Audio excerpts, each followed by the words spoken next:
పూర్తి చేసుకోవడం చాలా శ్రేష్టం. ఒకప్పుడు ఒక సిద్ధపురుషుడు ఒక చెప్పిన మాట, అష్టోత్తర శతం గాయత్రి లేనివాడికి ఏ మంత్రం ఇచ్చినా ఫలించదు. తెలుసుకోండి, ఇక్కడ వాడు రామం చేసినా కృష్ణ చేసినా ఫలించదు. అందుకు ప్రధానం ఇది. విష్ణు శాస్త్ర పారాయణ చేయాలన్నా ఉపనయన సంస్కారమైన వాడికి మాత్రము సంధ్యావందనం గాయత్రి చాలా ప్రధానము. కనీసం గాయత్రి సారమాత్రేణ నచ దుర్బ్రాహ్మణో భవేత్ అన్నారు. ఇక్కడ గాయత్రి చేస్తే దుర్బ్రాహ్మణుడు కాడు అన్నారు. అంటే సద్బ్రాహ్మణుడు అయిపోతాడని చెప్పలేదు చూడండి. ఇక్కడ వాడు దుర్బ్రాహ్మణుడు కాడు అంటే బ్రాహ్మణ్యం రక్షింపబడుతుంది.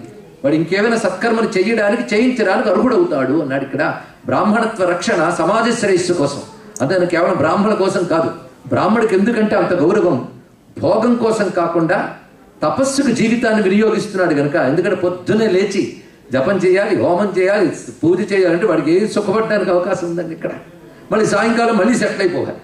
కనుకనే భోగాన్ని విడిచిపెట్టి తపస్సుకు వాడు ఇహ ప్రత్యాయ తపసే ఇహ క్లేశాయ తపసే ప్రత్యత్వనుపమం సుఖం అన్నాడు. బ్రాహ్మణ జీవితంలో ఉండాలట క్లేశము తపస్సే వాడి జీవితం.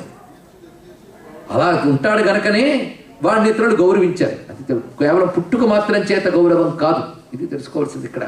ఆ తపస్సు, ఇంత తపస్సు దేనికయ్యా అంటే దైవశక్తిని వాడు సమాజంలో పంపు చేస్తాడు.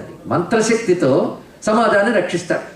అప్పుడు రక్షింపబడినటువంటి ప్రకృతిలో ఆ ప్రకృతిలో ఉన్న ప్రజలందరికీ కూడా డిఫెన్స్ ప్రొటెక్షన్ ఇస్తాడు క్షత్రియుడు. వాళ్ళకి కావలసిన వాణిజ్య వ్యాపారం అన్ని చూస్తాడు వైశ్యుడు.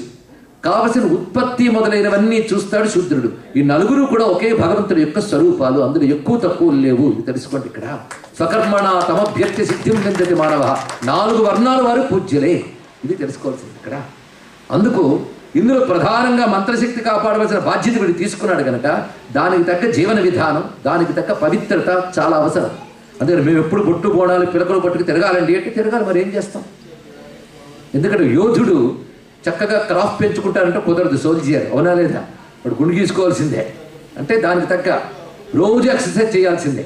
మనం చేసినా చేయకపోయినా అడిగేవాడు లేడు, కానీ వాడు చెయ్యకపోతే వాడిని శిక్షిస్తారు.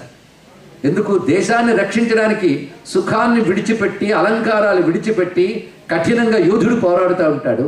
అలాగే దుష్టశక్తి నుంచి సమాజాన్ని రక్షించి దైవశక్తి రక్షించడానికి యోధుల్లో పోరాడాలి విప్రుడు. ఇది తెలుసుకోవాల్సి ఇక్కడ. అందుకే ఆ నియమాలు పాటిస్తూ ఉంటాడు ఇక్కడ. ఆ తపశక్తి ఉందా సమాజం తప్పకుండా రక్షింపబడుతుంది. అందుకే శంకర భగవత్పాదులు వారు బ్రాహ్మణత్వ పరిరక్షణైనా ధర్మస్య రక్షణం, ధర్మరక్షణైనా లోకస్య రక్షణం అంటాడు మహానుభావుడు. బ్రాహ్మణుడి బాధ్యత పదవి కాదు, కిరీటాలు కావు, వాడి బాధ్యత. బ్రాహ్మణుడు సమాజాన్ని ప్రేమించాలి, సమాజంలో అందరికీ కావలసిన జ్ఞానాన్ని ఇవ్వాలి, వాడిది గురుస్థానం అంతే. అంతేగాని జ్ఞానాన్ని వాడు గుప్పిట్లో పెట్టుకోవడం కాదు, జ్ఞానాన్ని పంచాలి, అందరినీ తరింపజేయాలి. అది వాడి బాధ్యత.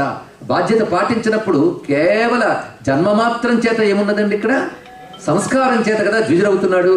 ఈ విధంగా ఎవరైతే ఉపనయన సంస్కారాలు పొందుతారో వాళ్ళు సంధ్యావందనం చేసి తీరాలి. కనీస సంఖ్య. ఇది చేసి బాగా వెలగబెట్టేమంటే అప్పుడు తర్వాత ఏం చేసామో తర్వాత ఏం చేయాలో ఆలోచిద్దాం. నువ్వు రుద్రం చేస్తావో ఇంకేం చేస్తావో తర్వాత అవన్నీ మానేసి రుద్రం చేస్తానంటే ప్రయోజనం ఎందుకంటే ఇక్కడ ఇది ఇప్పటి వరకు చెప్పుకున్న